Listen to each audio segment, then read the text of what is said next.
sur la matière. C'est indissociable. À partir du moment où il y a une influence du fantasme sur la matière, il y a interconnexion, puisque le fantasme est émetteur-récepteur à destination de la mémoire, et le fantasme est émetteur-récepteur à destination de la matière. À partir du moment où il est mémorisé, le jour où je vais y faire appel, même si je n'y fais pas appel précisément parce que c'est un fantasme fugace, il va m'être peut-être restitué, entre parenthèses. Si la forme pensée d'évolution qui me concerne autorise l'ouverture du tiroir. Donc le fantasme a une influence majeure sur l'évolution de l'homme. Bien qu'il s'en défende. Il peut dire le fantasme est quelque chose de tout à fait. Je réponds à ta question, je n'ai pas fini. On revient à tes ombres, aux ombres. Donc c'est des ombres qui émanaient de ton corps ou c'est des ombres qui évoluaient dans l'espace, qui n'avaient rien à voir avec toi. Voilà. Donc ça peut être une projection fantasmatique visualisée. C'est-à-dire ça peut être un tiers qui projette à destination de ta propre pensée, c'est-à-dire qui essaye de se mettre en harmonie vibratoire avec toi, sur le plan des ondes, et qui essaye de projeter, si tu veux, d'une certaine façon, une angoisse, un stress, un problème, un truc, et toi, tes récepteurs, attends, je t'explique, tes récepteurs, et tu le définis dans une forme virtuelle de vision. Maintenant, tu as des croyances personnelles, bon, qui sont judéo-chrétiennes, ou musulmanes, enfin peu importe, ça n'a pas d'importance. Mais ces croyances judéo-chrétiennes ont une influence sur ton comportement. C'est-à-dire que quelque part, si tu veux, tu es un émetteur-récepteur en puissance, mais tu es un émetteur-récepteur conditionné. Conditionné entre parenthèses. C'est-à-dire que je n'attaque pas la religion, je n'attaque pas le principe, si tu veux, de faire passer des idées religieuses à des enfants. Je mets en garde. Je dis, attention, je pense qu'il serait quand même plus intéressant de s'orienter spirituellement vers une religion à partir du moment où on est réellement conscient qu'elle existe et qu'elle se définit, que de prendre l'empreinte directe d'une religion sans avoir les bases. Je veux dire, c'est facile d'influencer un gosse. J'ai un gosse de 4 ans, c'est très facile de l'influencer dans une direction ou dans une autre. Donc à partir du moment où l'empreinte est mise dans la mémoire de l'enfant, l'enfant va évoluer avec cette empreinte. Tu ne peux pas l'effacer, l'empreinte. Tu peux y réfléchir, tu peux la remettre en question, mais tu ne peux pas l'effacer. Donc ce vécu intemporel, parce que c'est un vécu intemporel, on parle d'abstraction. La religion, elle est intemporelle. Tu t'en parles, mais tu ne peux pas l'attraper non plus. Je peux attraper Jean-Paul II, mais je ne peux pas attraper le dogme de la religion catholique. C'est pas vrai. Bon. Donc, quelque part, si tu veux, cette empreinte, elle va faire son chemin. Donc, elle va trouver des éléments de communication extérieurs ou pas. Donc, c'est peut-être toi qui as généré ces ombres, et ces ombres, elles sont venues de loin. Elles ne sont pas venues... Donc, je pense que c'est une expérience que tu aurais dû continuer. Mais continuer, entre parenthèses, c'est toujours pareil, encadré. Bon, hein. Bon, je peux te raconter encore un exemple précis par rapport à ça. Je ne veux pas faire le centre du truc, mais bon, j'ai eu ce genre de phénomène. C'est-à-dire j'ai vu une ombre sortir de mon corps. Bon, j'ai eu peur. J'ai eu peur. Donc, et je ne dormais pas. Ouais, enfin, je me concentre un peu. Hein? Ben, c'est très important parce que si tu veux, il peut y avoir des dérivations, il peut y avoir... donc il faut mettre les choses entre parenthèses. Voilà. Non, je ne veux pas tout encadrer, ça c'est de la déformation professionnelle. Oui, c'est ce que tu as dit. Ouais, j'ai dit ça. Oui. Bon, donc c'est un lapsus, mais ce que je voulais simplement dire, si tu veux, c'est qu'après il existe des formes de communication vibratoire qui sont fantasmatiques, c'est-à-dire la visualisation fantasmatique. Donc ça, c'est l'Afrique. J'ai fait 17 ans en Afrique. J'ai travaillé avec des sorciers maliens, ce qu'on appelle des marabouts au Mali, pendant 7 ans. Donc c'est pas 8 jours.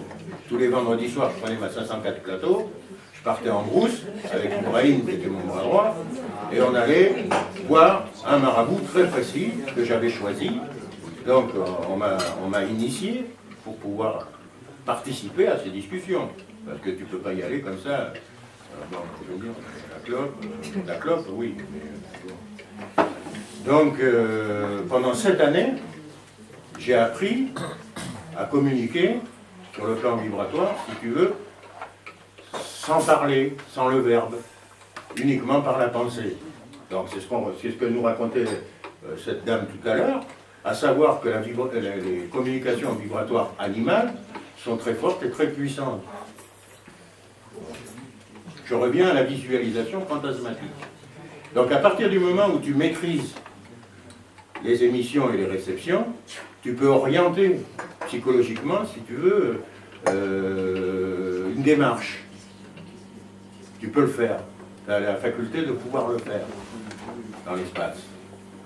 Donc si tu t'orientes psychologiquement dans une direction très précise, tu vas arriver quelque part. C'est obligé. Alors, est-ce que c'est un problème qui remonte à ta formation religieuse ou à ton empreinte religieuse? Est-ce que c'est parce que voir des ombres, c'est possible? J'ai vécu avec un esprit, j'en ai raconté, je te l'ai raconté, enfin bon, ça peut être corroboré. J'ai vécu 1 an avec une femme qui avait été un petit peu aidée, si tu veux, dans sa disparition par son mari. Voilà. Et moi, on m'avait prêté le pavillon en question, et manque de peau, le mari ne pouvait pas rentrer dans le pavillon. Il ne comprenait pas au début. Et puis, petit à petit, les choses se sont modifiées autour de moi, les contacts, la voix. J'ai appris à parler avec elle, à communiquer avec elle, à coucher avec elle, à faire l'amour avec elle. Pendant 1 an, 1 an et demi, avant de rencontrer Annie. Elle peut le dire. Elle est venue dans cette maison, elle n'est pas restée 5 minutes. Elle n'est pas restée 5 minutes. Et il y a des gens qui sont venus, et je peux te dire qu'il y a eu des manifestations, il y avait un couloir qui était long comme ça, c'est des gens qui faisaient des trucs un peu machin, il y a eu un arc électrique de milliers de volts dans le couloir. Et je les avais prévenus avant qu'ils viennent. Je leur avais dit attention, j'habite pas tout seul, j'habite avec quelqu'un. J'habite pas chez ma copine, j'habite avec un esprit. Donc les mecs ils rigolaient au début. Mais bon, après ils rigolaient plus, hein, je peux te dire. Donc, si tu as les clés, tu peux passer à l'étape suivante. Si tu n'as pas les clés, tu restes là. Je te symbolise. Donc elle était dans le cas de figure où elle ne pouvait pas quitter cet endroit. Elle était rattachée à la matière. Il y a des cas de mort violente qui font que certains êtres, si tu veux, sont rattachés à la matière. Ils ne peuvent pas partir dans l'espace. Bon, l'âme ne peut pas se dégager de la matière. Ou alors il faut qu'il y ait un faisceau. Autre exemple. Ça, t'en parlais en fait, quand on meurt, il y a l'âme, la mémoire et le subconscient. C'est ça, en fait. Tout ça, c'est un groupe. Voilà, ça c'est une trilogie. C'est toujours le nombre 3. C'est toujours cette tridimensionnalité qui fait le futur. Alors c'est pour ça que, bon, un autiste, par exemple, ça peut être quelqu'un qui a fait un voyage, qui a fait un mauvais départ, qui a fait un voyage migratoire et qui s'est réintégré avec ses problèmes mémoriels et subconscienniques. Donc, il ne va pas avoir une évolution dite normale, entre parenthèses. Et seul l'amour, mais non pas l'amour tel qu'on nous en parle, parce que l'amour tel qu'on nous en parle, je ne veux même pas en parler. Mais par contre, l'amour dénué, je dirais, d'émotionnel, quasiment, même d'affectif, c'est un amour incommensurable. L'amour qui nous réunit ce soir fait partie un petit peu de cette trame. L'amour est le seul moyen, le seul élément qui puisse permettre à ces gens, si tu veux, d'évoluer dans un espace migratoire futur. Voilà. Ou les accompagner, ou éventuellement leur faire passer une certaine étape. Je parlais de préparation à ça, par rapport à la mort, en fait, tu parlais de préparation, me semble-t-il. Oui, il y a une préparation. Toute ta vie est une préparation. C'est ce que je suis en train de faire moi. Mais maintenant, j'aimerais bien que vous le fassiez vous. Parce que, pour des raisons qui ne m'appartiennent pas. Mais je veux dire, bon, un autre exemple médiumnique très fort, À une certaine époque, bon, quand j'étais un petit peu en retrait, je parlais des équations différentielles de Péard des Chardins, je me suis retrouvé un petit peu en perdre au pied, et j'ai été travailler la nuit, en boîte de nuit, dans une boîte qui s'appelle le Monastère. Donc, comme physiquement parlant, ça va. Donc, j'ai pris une place de portier. Je sortais d'une crise existentielle grave. Et quand j'ai vu mon âme, j'espère que c'est pas mon âme, parce que c'était sombre, c'était vraiment sombre. Bon, cette forme sombre sortir de mon corps et qu'il va réintégrer tout de suite, j'ai dit stop, on s'arrête là, c'est sur le bon chemin, mais il faut stopper tout de suite, parce que j'ai senti que ça pouvait m'amener à la folie. Donc ce que j'ai fait, plutôt que de revenir dans le jour, je suis parti travailler la nuit, avec des gens qui pensaient autrement, qui fonctionnaient autrement, etc. Dans un club que tout le monde connaît, qui s'appelle le Monastère, à côté de la tour des Templiers. Donc j'ai commencé à travailler là, et puis au bout d'une semaine, 15 jours, que j'ai commencé à bosser, alors déjà il y avait des niches avec les 12 apôtres derrière le bar, le bonsoir. Quand il y avait bagarre générale, tu pouvais être sûr que tu avais un apôtre qui se cassait la gueule, et puis d'abord, parce que ce soir-là, ça allait. Et un soir, j'entends Pierre, une petite voix d'enfant. Je venais juste d'arriver, j'étais en costard, je venais juste d'arriver. Qu'est-ce que je fais? Je ne passe pas par la porte centrale, je passe par la porte de l'issue de secours, je traverse le parking en direction de la tour des Templiers, et je descends dans les douves. Il y a des douves sur la tour des Templiers, il y a de l'eau. Il y avait quoi? En mettant ça pleut. Je descends devant. Et je m'accroupis au fond. Et une fois que je suis au fond, dans cette vase, dans ce cloaque, je sens autour de moi comme une bulle. Je ne peux pas t'expliquer, c'était comme une bulle. De protection, de sérénité, de tranquillité, d'amour. Bon, je réalise que je suis dans l'eau, je suis un grand pied, je sors. Je préviens mon patron, il me dit, j'ai dit, je suis tombé dans l'eau. Il me dit, mais c'est pas grave, viens à la maison. Alors donc il avait une grosse maison derrière, il peut prendre un bain, il me passe un jogging, il me dit je reviendrai demain. Le soir j'arrive à la maison, je me déshabille, j'enlève le costard en question, j'avais des papiers, des trucs, des machins, tout ça, je me couche épuisé, fatigué, mort. Et le lendemain je reviens voir le gars. D'abord, premièrement, le costard comme s'il sortait du pressing le lendemain matin. Les papiers, il n'y avait pas de papier mouillé. Enfin, bon, un truc encore bizarre. Le soir, j'arrive, je vais voir le commis, je lui dis, mais moi, est-ce qu'il y a un enfant? Il dit, non, il est mort ici. Alors, je vois le mec qui devient livide. Il me dit, mais pourquoi tu me poses cette question? J'ai dit tout simplement parce que j'ai entendu une voix d'enfant qui m'appelait. Il me dit oui. Il me dit, mon demi-frère est décédé au milieu de la piscine, c'est-à-dire qu'il y avait une bâche sur la piscine, et il a marché au centre de la bâche, l'eau s'est engouffrée, et il s'est noyé au centre de la bâche. Donc, les flics l'ont cherché, parce que la mer était un petit peu, plus ou moins, des accointances avec le milieu, on a pensé qu'elle avait été enlevée. Bon, d'ailleurs, et personne n'a été cherché au centre de la bâche. Et l'âme du gosse était dans l'eau. Donc j'ai posé une question importante, je lui ai dit, est-ce que l'eau des douves est la même que celle de la piscine? Il m'a répondu que oui. Il m'a dit, c'est un circuit fermé, avec l'évacuation, etc., c'est la même eau. Donc le gosse m'a utilisé comme médium pour sortir de l'eau, pour pouvoir partir. Et j'ai été protégé tout le temps que j'ai travaillé dans cet endroit. Je ne peux pas t'expliquer, mais bon, jamais eu. Donc bon, c'est encore un autre cas. Mais bon, quand tu vis en permanence comme ça avec... de ce que tu as ressenti ce soir-là. Ouais, et puis j'étais bien, j'étais content d'avoir accompli ma mission, c'était mon travail. J'étais pas là-bas pour faire un coup de poing, j'étais pas là-bas pour... J'étais là-bas pour ce vote. Donc, mais ça ne m'appartenait pas non plus. Parce qu'il y a pas Façon Roulin. Donc bon, c'est un faisceau convergent. Donc, bon, c'est un exemple. Maintenant, si vous en avez, vous pouvez... On n'a pas la même spontanéité que toi. Ça a quelque chose à nous dire? Ah, éventuellement, oui. Bien.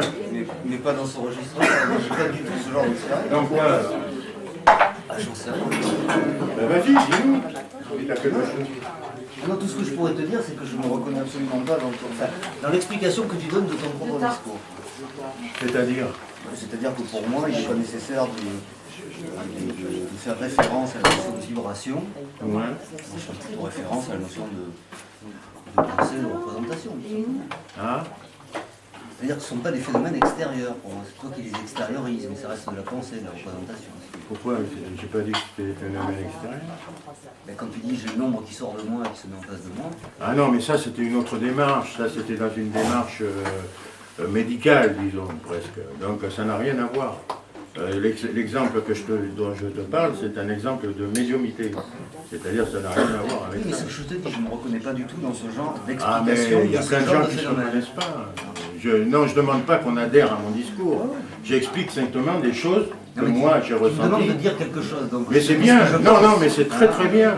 C'est ce que disait notre ami tout à l'heure. Bon, il me disait, moi je ne crois pas systématiquement à tout ce que tu dis, mais ça n'a au moins le mérite, c'est de pouvoir en parler.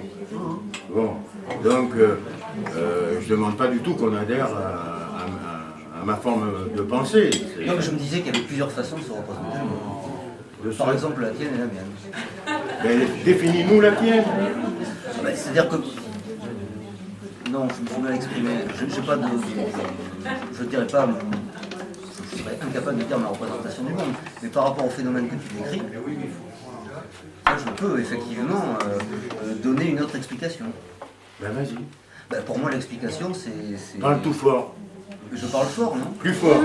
Bon, on m'entend. Viens là, s'il te plaît. Viens. Non, je suis bien. Mais parle plus fort, il t'entend pas. Si, il m'entend. Ah. Vous m'entendez pas? Vas-y, Je vais essayer de me mettre... Jette-toi dans l'arène. Non, je le fais trop souvent, ça. Oui, pour moi, ce sont des phénomènes de représentation, c'est-à-dire que c'est tout simplement le fait qu'un homme est capable de se représenter. Et donc de créer ce qu'on peut appeler une fiction. On peut appeler ça une explication, une fiction, un fantasme, une représentation, un rêve, comme tu veux. Mais ce sont des produits différents, qu'on nomme différemment, du simple fait qu'on est capable de se représenter. C'est-à-dire d'avoir l'image, on va dire, pour faire simple, de quelque chose qui n'existe pas. Mais Voilà mon explication. Ouais, mais enfin, qui a existé quand même, puisque bon, là, par exemple. Subjectivement, il existe, puisque tu en fais l'expérience. Oui, mais enfin, non.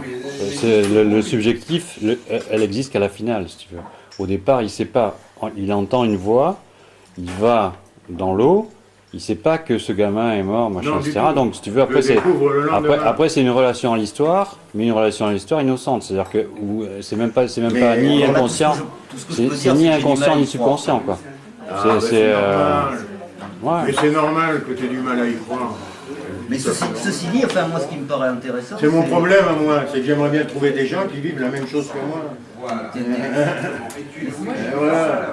Bon, j'en ai trouvé quelques-uns sur la planète, mais c'est pas la majorité des gens. Et donc, c'est un discours effectivement très difficile. Mais c'est bien. Non, il me paraît pas difficile. Non, le mien. Non, mais justement, ton discours me paraît pas difficile. C'est peut-être la peur de ne pas vouloir absolument Ben, c'est pas arrivé au début, mais je pense qu'au début, il y avait quand même des éléments importants dont on a discuté, qui sont les interconnexions vibratoires entre les différents éléments qui constituent l'homme. Bon, en partant du principe qu'on n'est pas là uniquement pour boire, manger, dormir, baiser, tout ce que tu veux. Ça, on en sait rien. Mais, non, mais moi je pars du principe. C'est-à-dire, je pense que ma vie, c'est autre chose. C'est pas... c'est mon point de vue à moi. Je veux dire, ça n'engage que moi. Il y a des gens qui vont passer leur temps à faire autre chose, mais bon, moi, ma démarche, elle est toujours spirituelle. Ouais. Là, la réalité, c'est qu'à la fin, on lui dit que c'est vrai qu'il y a eu des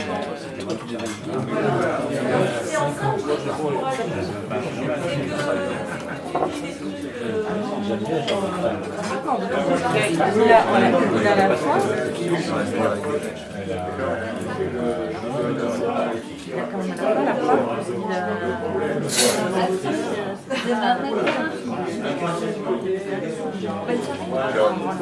Si on lui avait dit le contraire, effectivement, il aurait.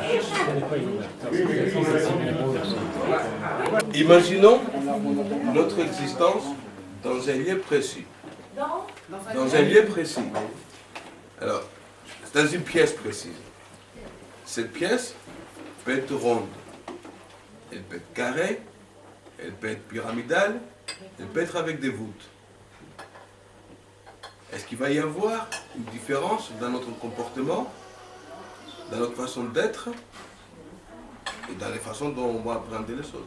Oui, Ah oui, obligatoirement. complètement.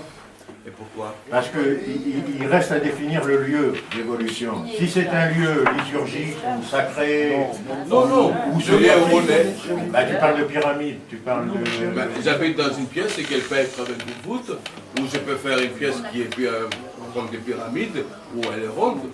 Ouais. J'ai Quand tu com- parles j'ai de la compris, géométrie, de l'influence de la géométrie sur le comportement, Si les vibrations.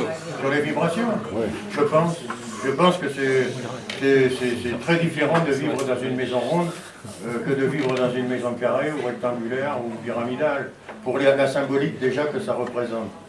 C'est-à-dire, si je vis dans une pyramide, je vais essayer de l'orienter de telle et telle façon qu'elle corresponde à Mercure ou à Orion ou à Uranus. Bon, c'est une interconnexion entre la matière et le divin, toujours. Il y a cet endroit dont je t'ai parlé qui était chargé d'ondes, ici, là, précisément, là où on se trouve. Bon, moi je les sens, peut-être que tu les sens pas, mais peut-être que tu les sens inconsciemment et que tu ne peux pas les exprimer non plus. Mais néanmoins, cet endroit, pour moi, est un endroit sacré.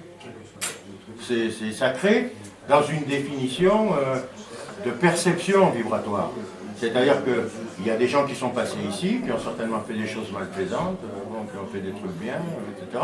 Mais dans l'ensemble, les ondes qui ont chargé ces pierres sont des ondes positives. Moi, je les sens comme étant positives. Maintenant, il y a d'autres endroits dans la rue où j'ai pénétré.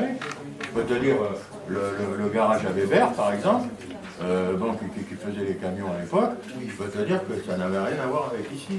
C'est pas parce que c'était un garage, c'était aussi ancien qu'ici. Et je ne sais même pas si c'était pas un attenant de cette construction. Mais quand tu rentrais là-dedans, tu avais les cheveux qui se restaient sur la tête. Tu avais les poils qui se hérisssaient. Bon, pourquoi? Parce que c'était pas la même charge vibratoire dans les pierres chez Weber qu'ici. Oui, mais ça, cette charge vibratoire, c'est les poids du passé. C'est les vécus de l'endroit. Oui, mais Un endroit neutre. l'influence Un du endroit matériau. neuf. Un endroit neuf. Un endroit neuf. Il n'y a Qui pas a d'endroit une neuf. forme, non pas neutre, neuf, qui a une forme particulière, est-ce qu'il va influencer la matière vivante? Oui. Si Quel je que dors, soit la par matière exemple, vivante. si je dors sur une source, je dors mal. Je dors mal. Je vais chez mes beaux-parents, il y a une source qui traverse la maison, je dors pas bien. Pas bien. Moi, il ne faut pas qu'il y ait de l'eau qui passe. Déjà, il y a l'influence du visuel. Bon, parce que il y a des influences. Là.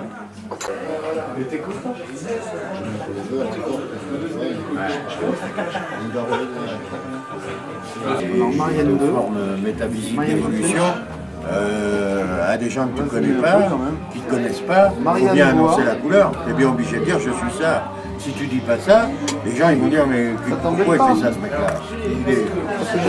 Moi j'ai dit voilà je suis C'est ça, quoi ta comme ça, motivation, je Pierre? fonctionne comme ça. C'est quoi ta motivation? Un sourire? Je sais pas, Ça n'a pas marché? je peux pas te répondre précisément. Ah, J'ai écrit ce Pourquoi livre t'as fait ça ce soir? parce que le moment est venu. Ça fait 7 ans qu'il est là, c'est le écrit. moment qu'il en parle quand même. Hein. Ah, je... Ah ouais, Le bouquin, ça fait 7 ans qu'il est écrit. Ça fait 4 ans que j'en parle avec Philippe, avec son père, avec leur père. on en avait parlé et Non, il a besoin d'expliquer. ça a mûri longuement. Et ce soir, j'ai décidé de descendre dans la rue. C'est comme ça, parce qu'il y a eu un faisceau convergent entre nous. La MGP, Pascal. Le travail artistique. Pas du tout. Bien sûr, puis j'ai tous les soirs ici. Tout ce que j'ai fait était métaphysique. Il n'y a pas une fois la peinture, un dessin que moi. Un qui est pas métaphysique. tremblement de terre. Non, ça a toujours été métaphysique. Ah, j'étais élevée quand même. S'il n'y avait pas l'inspiration, Je suis née, je je suis née ne au travaillais pas, je faisais autre Comment chose. t'es né Comme je Au bord de la mer. À Tremblade. Sur une barque ou Dans la forêt. T'es né dans la forêt. Voilà. Plein de gens peuvent parler.